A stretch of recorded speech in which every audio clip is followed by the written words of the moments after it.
high-speed internet, supersonic jets, instant coffee, instant noodles. Would you believe our world is slowing down? They say time flies when you're having fun, but over the past 100 years, including the 20s, the 60s, and the 80s, our days have actually gotten longer. Before you say, "You're telling me," let's just clarify. The average length of a day has only increased by 1.7 milliseconds. But what if you could get more out of your day? What if a great night never had to end? What if one day lasted an entire year? And in that time, you could walk around the whole Earth. This is What If. And here's what would happen if the Earth were to suddenly stop spinning. The Earth rotates at an average speed of 1,000 miles per hour, giving us night and day while harnessing wind, tides, and temperature. So what would happen if these revolutions that are so vital to our existence were to suddenly stop? Imagine owning the fastest, sexiest sports car in the world. Pretty nice, huh? The open road calls. There's no traffic in sight and no highway patrol officers either. So you decide to test its top speed, driving at 1,000 miles per hour. Out of nowhere, an obstacle. You hit the brakes, your car stops suddenly, but you don't. That's what would happen at the moment the Earth stops spinning. Everything that isn't safely secure or tied down will be suddenly sent flying eastward at 1,000 miles per hour. Humans, cars, even pigs. The fastest wind ever recorded was 253 miles per hour.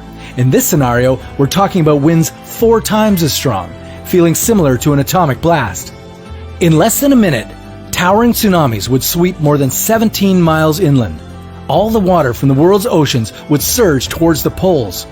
Since the globe bulges at the equator, the North and South Pole are closer to the center of the Earth, and therefore have a stronger gravitational pull. The 7 seas would turn into 2, forming one mega ocean in the north and another in the south. Canada, most of Europe, and Russia would be completely submerged. Boston, Chicago, and Seattle would also be underwater, along with parts of Argentina, Chile, and New Zealand. The oceanic displacement would form a massive supercontinent along the equator, wrapping around the entire Earth. While this might make it easier for any surviving humans to work together, there'd be little anyone could do to improve their lot. Resources would be scarce, the world would experience wide-scale drought, and most species would be endangered, if not already extinct. Agriculture would be nearly impossible to maintain, since a full day would now last an entire year. In other words, you'd see the sun for 6 straight months, and spend the other half of the year in darkness. This would also inhibit the natural transition between seasons. The final fatal consequence would be the loss of our magnetic field. Aside from giving us a sense of direction, Earth's magnetic field ensures our survival by deflecting solar wind, which would otherwise rip through our ozone layer and blast us with harmful radiation. Deadly cosmic rays would effectively kill all living things on the planet, and over time, the world as we know it would turn into Mars as we know it. Wait a minute, aren't we trying to travel to Mars? And possibly live on it? Are Mars and Earth just going to switch places? Is this what it means to come full circle? Even if we don't come to a screeching stop, the world will one day stop spinning. In about 18.5 billion years. So for now, enjoy the time you have, seize the day, and make every night great. Share this with a friend and remind them to do the same.